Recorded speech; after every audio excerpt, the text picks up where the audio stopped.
Hi, this is Judy O'Neill, life coach and counselor. So it's so easy when we find ourselves stuck in an old pattern or in a difficult situation to just hunker down and endure, get through, maybe use some kind of numbing behavior and just endure the situation. And if our past attempts to improve our lives in the past have been unsuccessful, then we really don't have much hope that more efforts are going to work. We can get into a place of what they call learned helplessness. So, luckily, we don't need much hope in order to change our lives.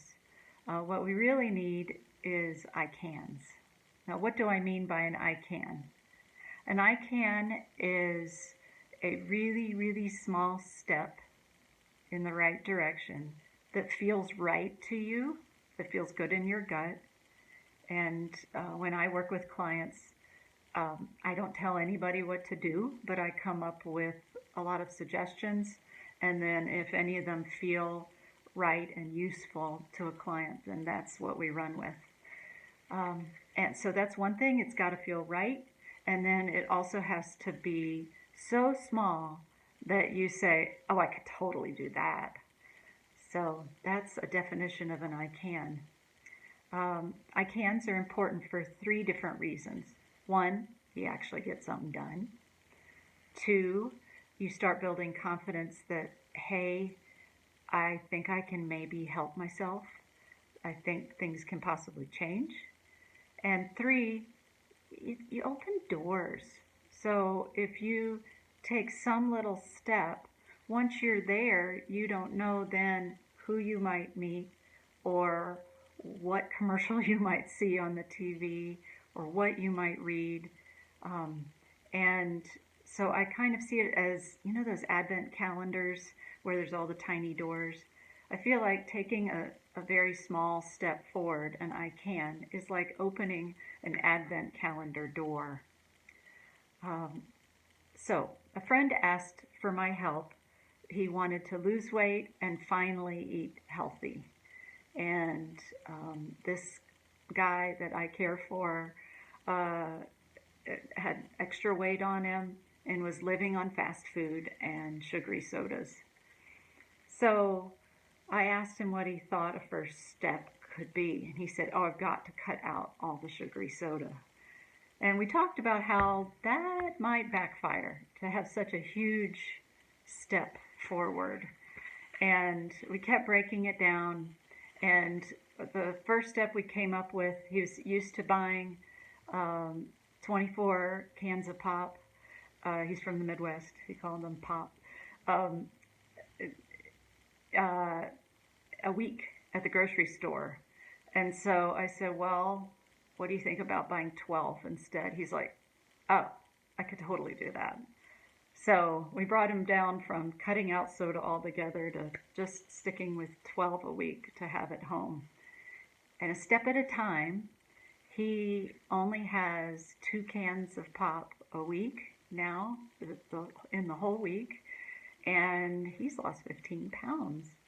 And is also like cooking and eating real food. So amazing what little tiny steps can do for us. But another example is maybe you're having a really low mood day. Maybe you're feeling lonely in this pandemic and you're stuck in front of the TV. What might be an I can for you on a day like that? It could be as small as, I need to stop watching this junk TV and choose something good. And that you find a really good movie. Or maybe I need a shower and I need to put on fresh clothes at the minimum. Also, maybe there's just a pile of laundry and it's constantly sending you a little message visually that things are out of control, that you aren't doing well, and you decide to go scoop that laundry up and nail it. So one question to ask is, what could make me feel a tiny bit better right now? Or what could make me feel a tiny bit less terrible? Because Horrible days are horrible. And if you can find something you can do for yourself, it's really good for the psyche. When we don't abandon ourselves, when we can do something to tend to ourselves, it's a little less traumatic. We feel deep down in, we feel a little cared for, whether we're aware of it or not. And one question to ask is, when I can, is if I were a kind, firm parent of like a young version of Judy, but looking at Judy stuck on the couch, what would I suggest she do? And sometimes it's surprising what that question can yield of what small step would be good. Or maybe you're going to ask a friend to come hang out on the back patio.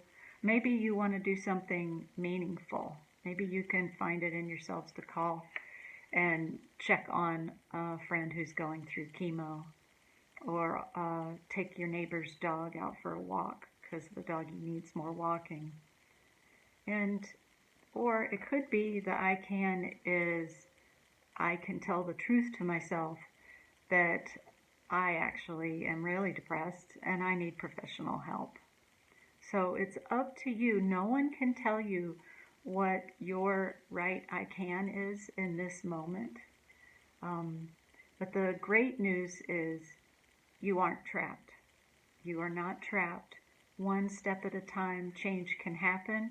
You don't need to have the hope that it can happen. But I'm sending you my best support. My name is Judy O'Neill. My website is bouldercoachingandtherapy.com. You can reach me there, or just call or text at 303-819-2099. Take very best care. Bye-bye.